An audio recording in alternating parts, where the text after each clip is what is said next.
Welcome back to Genshin Interact. Today we're going to be looking at Wuthering Waves and looking at a lot of the things that are going on in the basics and whatnot of kind of when you're looking at Wuthering Waves, what you should be doing. So we're going to be talking about the starting area, talking about the resin system a little bit, as well as talking about some different things that you're just going to kind of need to know when starting Wuthering Waves, considering it is going to be out on May 22nd. Let's finally start talking about the Jinsho, which is the starting area that we're probably going to have. Now, this area seems like it's going to have a lot of your main stuff, so kind of like how much like Mondstadt is for Genshin Impact, it's the very similar idea of what you're going to be doing here.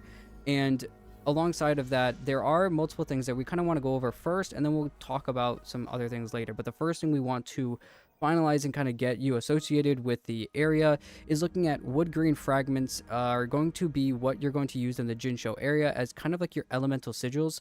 So if you had, your animal sigils, you would go and trade those in at a certain shop person, which in Wuthering Waves is Ganshua. And then those are obviously going to be able to get some of the premium materials that you get in the game for wishing and for some other things as well. Now, your terminal level and your union level, we haven't quite figured out which is which. There's not too much information about everything, and they kind of get interchangeably used, but that is kind of like your adventure rank, and that's what you're going to be using to constantly level up in the game and getting to the next level to actually change how things are kind of moving actually in the game, which we'll go in a little bit later on how that actually changes monsters in the overworld. Also, keep in mind that your Soul 3 phase is your world level as well, and so as that increases, monsters will increase their stats and other things as well in the future as well. But Rift, what are some other things that kind of need to be known a little bit before jumping into Wuthering Waves? Yeah, well, as with any new game, there's going to be a lot of new things to just learn and kind of with new mechanics, just how the game works. A lot of these things, I know because Wuthering Waves at least is going to have a big audience that a lot of the players have previously played other gacha games, Genshin being one of the main ones, I feel like. Also Star Rail, but let's be honest, a lot of people played Star Rail for the same reason. They played Genshin too, right? So it's very, like, just looking at everything, it's very similar in kind of the build to Genshin, like even the menu and everything, and like when you're just walking around, it all looks a lot like Genshin, just kind of like reskinned. So it's very easy to kind of make some allegories or connections with what is in Wuthering Waves to something like Genshin. So, for example, in Wuthering Waves, there's something called the Pioneer Association, which is basically the Genshin equivalent for that is the Adventurers Guild. So you're going to go to this person who the Catherine equivalent of this is Maki. You're going to have a lot of exploration rewards by leveling up through him. New areas, solving puzzles, chests, and quests, all of that kind of stuff is going to help you level up that kind of adventure rank, if you will, for this Pioneer Association. And you can get all kinds of rewards and stuff. You can get like portable waypoints as a level 2 reward. You get something called a loot mapper as a level 4 reward, which is basically what it sounds like. You're going to be able to search for nearby chests or around you when you're exploring. So it's going to be a cool thing. Basically, just think of it like the Adventurers Guild mechanic. Also, another thing is the Sonen's caskets. Talking a little bit more about exploration. These are things you can find around, I'm going to guess, the world that we're presented with in Wuthering Waves, which Soul 3 phase that we talked about was the world level. Seems like it's going to be the first area out of multiple areas based on what I've been seeing from the official website. So we might get a second, a third, fourth area, and what looks like to me was like 6 or 7 areas. So basically these Sonen's caskets are the oculi equivalent, if you want to make that reference. So something that you can't pick up, there's going to be a cap on that, and you could probably turn in, and you're actually going to turn into a guy named Chenpi, and he's going to be the merchant that you're going to give those to for rewards. So that'll be kind of cool. Vixen, what are some other things that we can probably draw some comparisons with? Well, some of the other things that are very similar to other games that are going to be very similar to, obviously, like we've been talking about, is a synthesizer that you can basically use as your crafting bench for recovery items, revival items, portable waypoints, making higher level mats, very similar to how you might use certain boss materials or enemy materials to increase, to be like better or higher level materials so that you can obviously increase your weapon materials or obviously your weapons or your characters in general and stuff like that.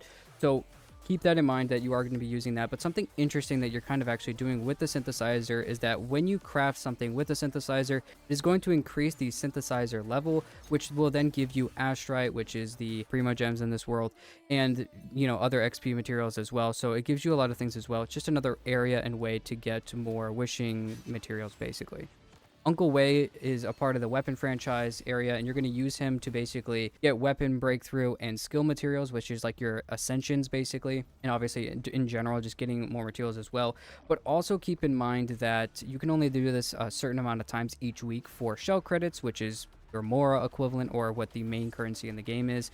You can craft weapons as well behind Wei, and you can use like 3-star weapons that are pretty easy to craft, but your 4-star weapons that you're going to craft through him are going to need weapon molds and more materials, like higher level materials, and more of them as well. And those weapon molds, once again, just drawing another, analogy to what Genshin does, it's your billets or your billets, whatever you want to call them. So you're going to need those, and you're going to be able to grab those from fighting bosses.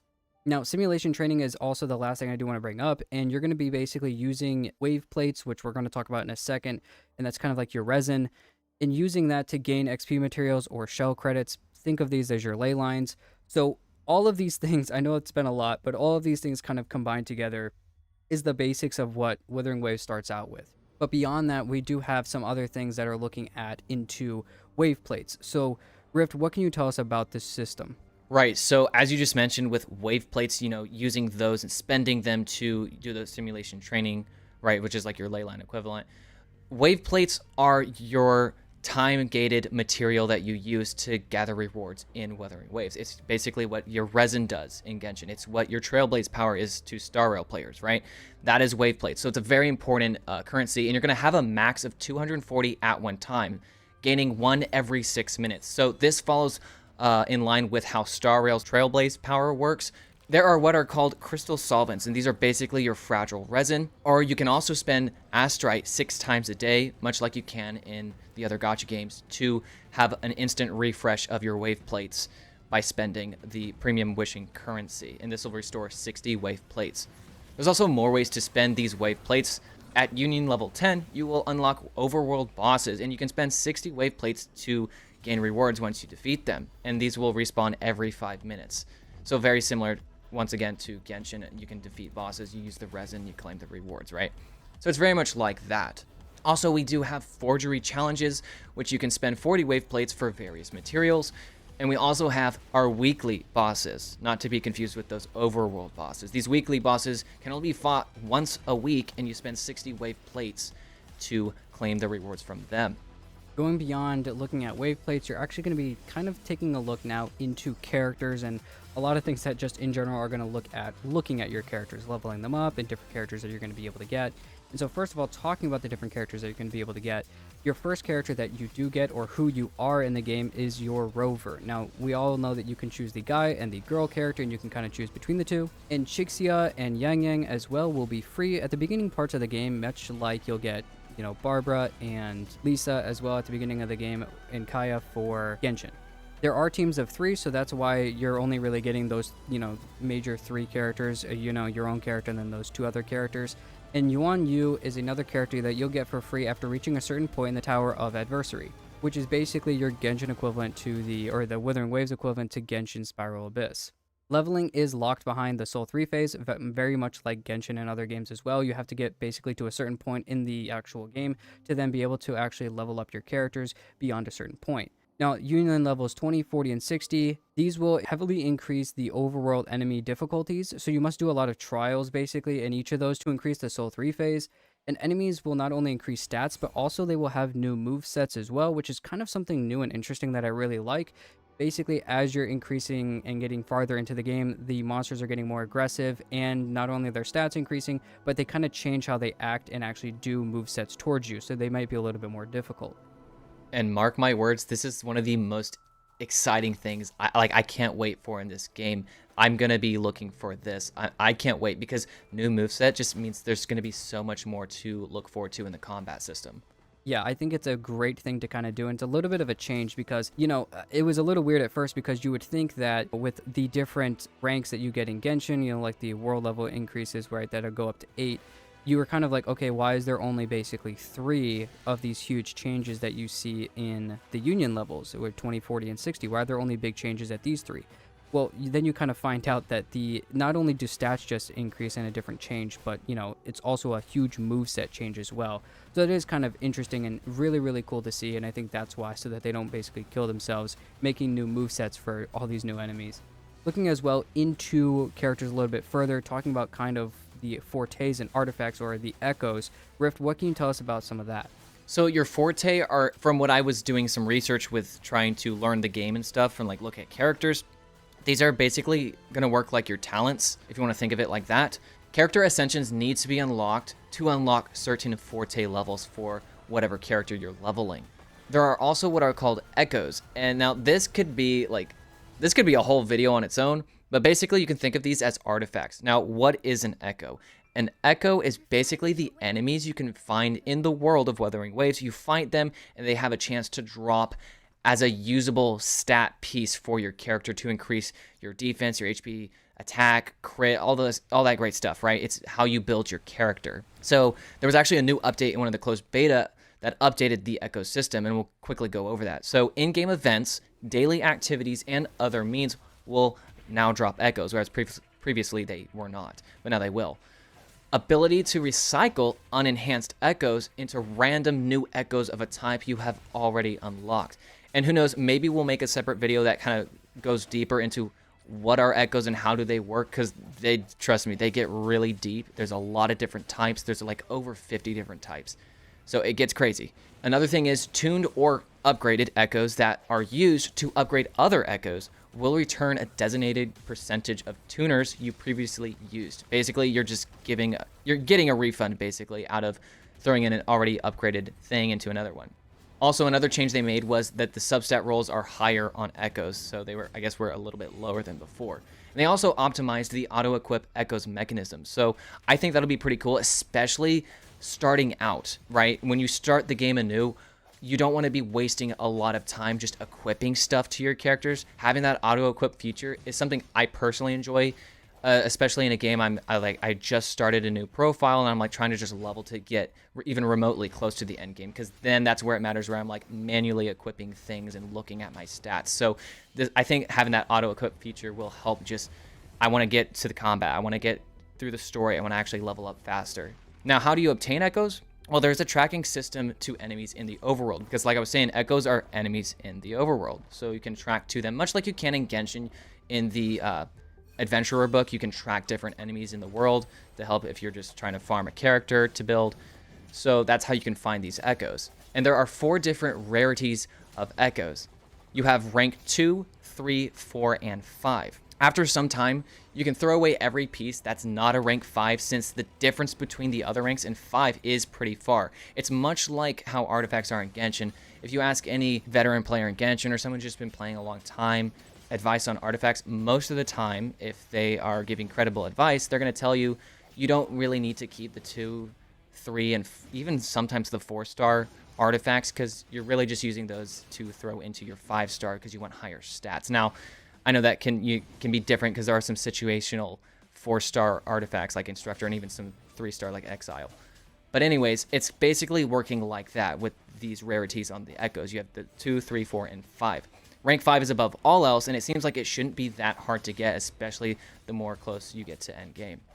So basically, starting out, like with any other game, I'd say for the most part, save your resources, use the rank 2, 3, and 4, the lower rarity stuff that you get as just stuff you can throw on, and then eventually when you get to the higher levels and stuff, you can just transfer over and use them as leveling to throw into your better gear. Going further into that, so specifically with those, you're going to want to save, obviously looking at saving your resources, but with rank 4 echoes, they really shouldn't be leveled into past a level 5 or level 6. I would even probably just keep them at base level for a hot minute, maybe even just 1 or 2 levels into them. And I would really try to say to save all your materials for good rank 5 pieces, because it is going to be increasingly easier to get rank 5 pieces as you level into the game, and it's going to be more useful for you to actually take time to level the game rather than worry about the nitty-gritty of artifacts, or what are called artifacts in this game. Remember, once again, level up your terminal level to get higher rank echoes, and it will also increase the drop rate of those rank 4 and rank 5 specific pieces. Rank 4 echoes are obtainable after level 8, and rank 5 are obtainable after level 15. So once again, like I said, just trying to grind out your level to get to 15 so that you can constantly get those rank 5 pieces is going to be your best bet. Echoes also come in 1, 3, and 4 costs. Now, regular enemies cost 1 cost, elite enemies cost 3, and overlord or calamity enemies are classified as a 4 cost. Now, the reason that each of these echoes have a cost to them is because each character has a loadout, and the combined cost of echoes that you are going to have with those different costs cannot go beyond whatever that character's limit is. Now, the cap loadout for the numbers for these costs are 8, 10, and 12, which will increase with your terminal level, basically that 20, 40, and 60. So as soon as you get there, or the 20, 40, 60, as soon as you can get there, it's 8, 10, and 12. You're going to try to get as far as possible, like I said, so you can increase your cost as well. Now, of the 5 slots that you can hold, because you can only hold 5 echoes at one time, the echo in the first or highest slot will grant you your character with its echo ability that you have. And the other 4 slots are basically working like artifacts. Having 2 or 5 of the same type of echo will grant you a 2-piece sonata effect and a 5-piece sonata effect respectively, kind of like how artifact effects kind of work. You know, if you have a 2-piece Gladon, it's going to give you 18% attack. It works very similarly to that. But that first echo that you have, obviously in that 1 out of 5 slots, is going to be similar to the other 4 as well. Unlocking wave bands is something else that is special to each character we want to talk about, because it unlocks node sequences, which is basically your constellations and your constellation effects. And like normal, your C6 is your max, and so here your note 6 or your sequence 6 is going to be your max as well. Now let's talk about one of the most exciting parts of any game like this, the gacha system, right? So basically, in the world of Wuthering Waves, your Astrite is your premium wishing currency. We did already state that at the beginning of the video, but it's basically an Astrite is a Prima Gem, right, for you Genshin players. So the way this works is there are 4 banners. You have the event character banner, with the limited characters. You have the event weapon banner for those limited characters. You have the standard character banner and a standard weapon banner. So the standard banner is kind of split into 2 separate banners. You get one for characters and one for weapons. Now, talking about the event weapon banner, you can only get that weapon. So that's a good thing. The only 5-star weapon you'll get if you're wishing on the event weapon banner is what's there. So if, let's say you want to pull the limited character and you really want to get the weapon for that character, you're pretty much guaranteed what you want when you hit the pity. So it's very easy to get the weapons for the characters. Now, looking at the standard weapon banner, because this is a little bit newer or just different from like something how Genshin and even Star Rail works, because they merge the standard characters and standard weapons together. So with the standard weapon banner in particular, you can actually select the weapon you're going for, and so then you're guaranteed to get that weapon when you hit pity. And as usual, every 10 pulls on any banner is guaranteed at least 1 4-star. Another important detail about this is you have 2 currencies called Afterglow Coral and Oscillate Coral. Your Afterglow Coral is basically what Masterless Star Glitter is in Genshin, which is a little bit more rare currency you get mainly from getting the 4-star characters and weapons. And the Oscillate Coral is more like the Masterless Stardust, which is a lot easier to stockpile, and it's actually what is used in Genshin to get the free wishes every month. You get 5 Acquaint Fates and 5 Intertwined Fates. So similarly, you can actually get up to 18 pulls per month by using those Oscillate Corals, possibly, but not actually sure on what currency. Guessing it's this easier one. Like I was saying, that Oscillate Coral is basically the Masterless Stardust equivalent. So not to be confused, the one that's easier to get, and you'll probably get a lot more quantity of just by playing the game, and you'll see that as you play. You can use that to get some free pulls every month. So like the Oscillate Corals that you can use to get those free wishes, the Afterglow Corals can also get you pulls as well, but also they can get you 4-star wave bands, which we talked about earlier are basically constellations on the characters, or just like having multiple copies of characters, but also the standard 5-star wave bands. So just like you can in Star Rail, you can actually straight up purchase the 5-star characters. And this actually even includes, unlike Star Rail, the event character, which is pretty dang cool. When I heard about that, I was like, no, they're kidding. They're not gonna do that, right? Like that's insane. But no, you can just straight up buy the event character if you stockpile enough of these. So I think it's gonna be very crucial that you do save up on these for moments like that. It is expensive, so it will take you a while, but it does look like each pull is 8 coral, and the standard 5 stars are 270, which is just under 34 wishes, and the event character is 360 coral, which is 45 wishes. So in the long run, it's actually technically cheaper. It's just gonna, take some, patience to actually accumulate that and make sure you're not spending it. Now, Radiant Tide is basically what Intertwined Fate is, but it's only for the character banners. Your Forging Tide is Intertwined Fate as well, but only for the weapon banners. So this is where it is a little different. Your Intertwined Fate in Genshin, for example, you can use that on the event character banners, or you can use that on the weapon banners. It's just kind of interchangeable.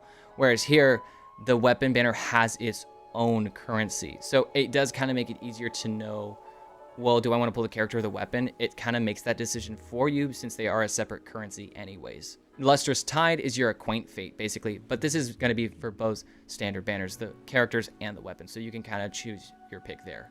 Finally, talking about the big thing that everybody's been looking forward to, obviously, is talking about the tower adversity and different types of endgame that you're going to find in Wuthering Waves.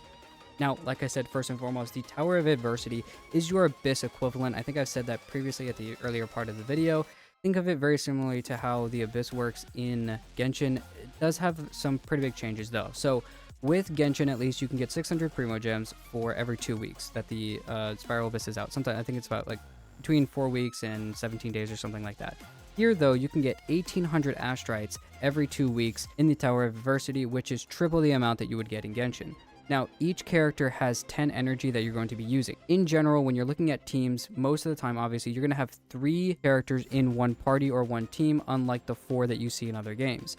And each character has 10 energy when you're using the Tower of Adversity. Using them in one floor takes away 1 energy. So if you have 3 characters and they're all at 10 energy, you all use them for that one floor, then it is going to take away 1 energy for each of them, and they're all going to be at 9 energy now. At the end of the day, by looking through this, through all the different floors that you can get after the resets, you're basically going to need up to about 9 characters that are going to be pretty well built to get through the entirety of the Tower of Adversity, so that you're not, using up all your characters for, that 10 energy, because you won't be able to get to a certain point if you don't have 3 teams of 3, which is basically those 9 characters. A different type of endgame is the Depth of Elusive Realm. This is kind of like a roguelike game. You're only using 1 character at a time in this, and so when you jump in, it's only 1 character, and you're going to be kind of using like buffs and enhancements that you're going to be grabbing throughout the run, and then obviously fighting enemies as well. Think of this, if you have played it at all, like Honkai Impact III, how they have the Elysian Realm. That's kind of what at least it's been talked about in other videos, as well as what at least I've seen, and it is very similar to what you would see in that Honkai world. Now, it also does give you a currency that you can use to trade for materials and other things as well, once a month outside in a shop that you can use as well for this specific Depth of Elusive Realm. Now, those are your 2 main things that you're going to be basically having for endgame, like actual endgame. They're going to be changing and consistently updating. But there is a third type of, I guess you could say, quote-unquote endgame, and they're called holograms. I think there's a lot going on here in general when looking at holograms, but a TLDR, basically, if I was going to just say it, is it's basically buffed overworld bosses with a vengeance against your soul for attacking them in the first place. You unlock this by the holograms at Union level 27, so it takes a little bit of time to get there, and there's a reason why, and that's because it has 6 different levels in it, and at each level it will increase stats, aggressiveness, and movesets, kind of like it already does in the overworld, but these are so difficult and just so much of a problem, I think, in general for a lot of players to fight, even in the teams and whatnot, especially with all the grinding and all the things that we get. It is still going to be increasingly difficult to do hologram fights, and they are so much more buffed than the overworld bosses, to the point that holograms only have a one-time reward for right now for each difficulty. So if you walk into a hologram or you try to fight a hologram, it has the 6 different difficulties, and you can only get 6 rewards. In general, that should kind of give you an idea that these, obviously, I don't know if they're going to reset them at some point in time, or if they're just going to come out with new ones in the future. I guess you could kind of say this is quote-unquote more or less like it's almost kind of like a damage test to see where you really are on maybe a 3-person team for your overall fights, because a lot of people are kind of used to fighting something, and being towards the end game, and the only thing they really have is going into an abyss or going into this tower or whatever. But now you kind of have something that's quote-unquote overworld that you can fight like a normal boss. It's just extremely buffed, and it is in the outside element. That's definitely a lot to look forward to in terms of the end game. I'm gonna have a lot of fun playing this game. I don't know about you, Vixen. I think you've been pretty stoked. You've been waiting for 2 years? Yeah, I've been waiting for an extremely long time. I'm super excited to what they have to do. I'm even more excited to see all the changes that they've made, the things that they've looked at other games, and basically just trying to do better. They may do, obviously, they're going to do things that are not as good as other games. So I would say if you are looking towards Wuthering Waves, Don't look at it as another Genshin. Don't look at it as another Star Rail or a Honkai Impact the Third or whatever. Take it as its own game. There's going to be a lot of changes to other games that are similar in gacha or whatnot aspects. There's going to be a lot of other games that are similar to its RPG elements. But I would say in general, just take it at face value for what it has to offer solely and differently from the other games. Well, that's everything we have for this video. If you guys did like the video, go ahead and like and subscribe. We are looking to do a little bit more on Wuthering Waves as it's going to be coming closer, about 2 weeks away until its release on May 22nd. We are extremely excited to play it and kind of give our feedback on it as well, and maybe even doing some other different types of content besides Genshin, specifically looking at Genshin content as well as Honkai Star Rail and Wuthering Waves as well. But we'll keep you guys updated as we do so. And if you guys do want to as well, not only like and subscribe, but also go ahead and check out our Discord, which should have a link in the description. And thank you guys for watching finally, and we'll see you guys in the next one.